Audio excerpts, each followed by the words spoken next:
we all been through academic backgrounds. What you guys learned through your academic backgrounds in college, and where do you see the difference between the theory and the practice? Well, Should I? yeah. I mean, I think it differs quite a lot. At least I can only speak from my perspective because I know, for example, the bachelor's degree here in Sweden is 3 years. I think in Europe it's only 3 years, while I think in the US it's 4. College here is also free, so that's, I think, a huge difference. I envy you, Fang. Yeah, I never had to pay anything. I mean, you can take a student loan. It's more like if you want to live in a different city, you need to have some of the expenses paid. So we do have a student loan. But if you're a citizen, you want to go to college, never have to worry only worry about your grades. That's it. Especially if you're going to med school. But for me, like my degree, I can honestly say it's entirely useless. I honestly only went to college so my parents would stop complaining. So I have a bachelor in like international relationships, focusing on like the development and like third world countries like situations, for example, with foreign aid and stuff like this. It does not apply to gaming whatsoever. Never had to use it. No one's ever looked at my diploma. I just put it on my CV. It's like, hey, I went to college. They're like, cool, we don't really care. Sweden has a big value, and if you don't have a college degree, it doesn't hinder you from getting a good job. It's just basically like, what you're doing, you have the experience. Work experience is valued more than how many colleges or what college you went to. I have we're not really friends. I have someone that I went to school with from like elementary school up to the 9th grade. He's actually the CEO of the like North American branch for a glassware company. And he never even, I think he went to high school and that's it. And then he just worked himself up to become like such a big, have such a big role. And I think that just really shows that, people value, like if you know what you're doing or you have a good, entrepreneur mind and you have experience, you're going to go really far. I don't know how it is in the US. I think it's a little bit more, I know we all heard about the American dream. So I know it's definitely doable, but I think there's a lot of these, like, you guys put a little bit more value in, like, what school do you go to? Like, oh, Harvard is much better than a state college, for example, but you should have like a degree, and even better if you have a master's, an MBA, and like there's more status in that. I don't know if I'm fucking out of my bum, but Yeah. I want to hear your guys' perspective. Yeah, there's definitely a focus on the aesthetic. Go ahead, guys. Yeah, I think there's also a lot of pressure on being able to pass a test instead of making sure that you're absorbing the information. I wasn't always a great test taker. I had a lot of test anxiety, but I could absorb information really well in order to pass a test. But I started pushing myself just to like absorb the information for myself. So I think in that regard, education kind of over here, it's very test heavy. And there is like a status thing. People who go to Ivy Leagues are like seen as top notch. And when you mention you go to community college, they kind of scoff at you. They're like, oh. And sometimes when I say like, I'm like in discussions and I'll say like, oh, I went to college. They're like, where did you go? And I'm like, oh, like CUNY school. And they're like, oh. It's very like, okay, you're over here.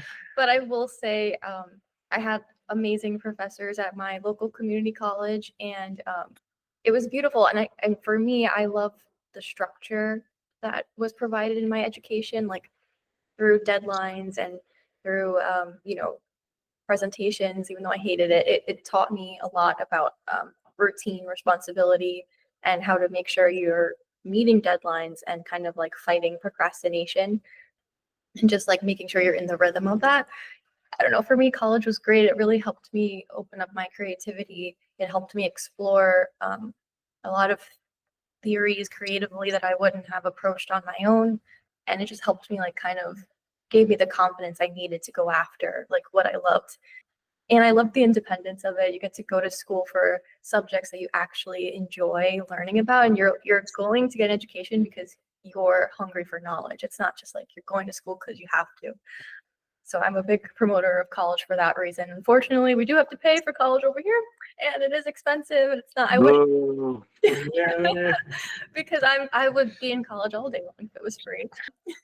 But yeah, it's molded me in a way where I can be curious and approach things, always looking to understand a story and the greater side of things, broaden my perspectives and understand my peers. And I took away everything I learned in college. I recommend, in my opinion. How about you, Kevin?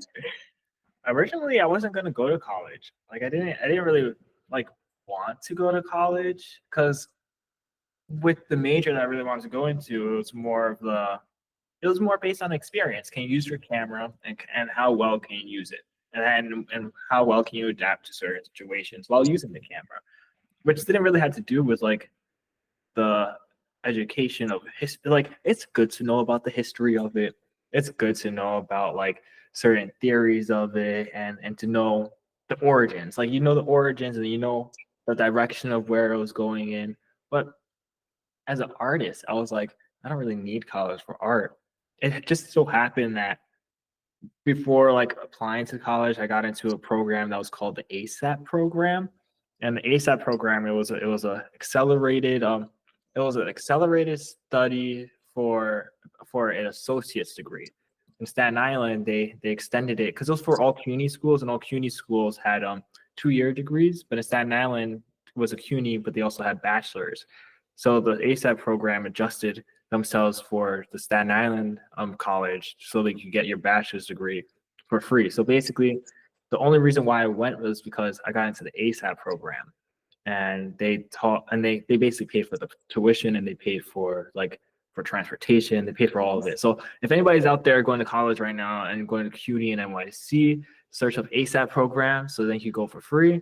They're definitely, and they help you with advisors too. So like 2 times a month, you meet up with an advisor. Even though I hated that part too, but it was worth it because it was free. So they just want to make sure you're doing good.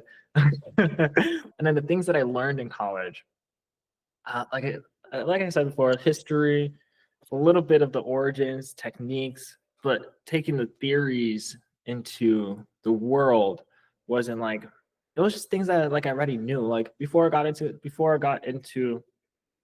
the fine arts and the quote unquote fine arts, I was always a photographer. So what they were teaching, like I learned photography I was already like 5 years of a photographer. So I already knew like what they were like going through and what they were teaching in the classes. And I didn't really need like it too much. So I was like somewhat accelerating the classes as well. And then my only class I was really looking forward to was a portfolio making class, right? Because I needed to learn how to make a portfolio. Like I have all this good work, but I didn't know how to like put it into a portfolio. And as soon as I got into a class, it was nothing about portfolios. It was all about editing. And I was like, yeah, and I challenged the teacher too. And I was like, I challenged the teacher because I'm like, I'm paying for the class, and I'm like, I'm not learning how to set up my portfolio. And I told her, I was like, why are we learning editing tricks? And then she was like, they're not tricks. And I was like, but it is a trick. It's an editing trick. You're manipulating the image for an edit. You're not like we're not learning how to organize and learning how to put stuff into a portfolios. And that was a class I was really looking forward to because I didn't have like a good organization process with my images. I really wanted to learn that, but I didn't learn that in college. I learned my organization from the wedding industry because I was like, that became a make or break. If I wasn't organized in the wedding industry, I could lose a client's work, and next thing you know, we get sued. And I didn't want to get sued, so the pressure of experience is what made me learn. So it's funny that you guys mention these little things about college, right? But I do believe that what college does a lot, it unconsciously, it helps you develop how to express your ideas and put them in writing and be able to express them better, right? It's about, for example, when you make an essay of 1,000 words, what it's telling you, be more technical, choose your words more carefully. So the academic teaches you how to evaluate your thoughts before you say something. How do you investigate, right? Where do you get your resources? Go find, discover, and then from all that discovery, create your own criteria of what you found. So unconsciously, it helps us develop criteria. Believe it or not, it's very unconscious because trust me, everyone that goes to college is like, what did I get from it? I pay so much money. But that's exactly what they want, because eventually in your life, when you're leading, communication is key, right? It is key about how you move things around and how you inspire people and motivate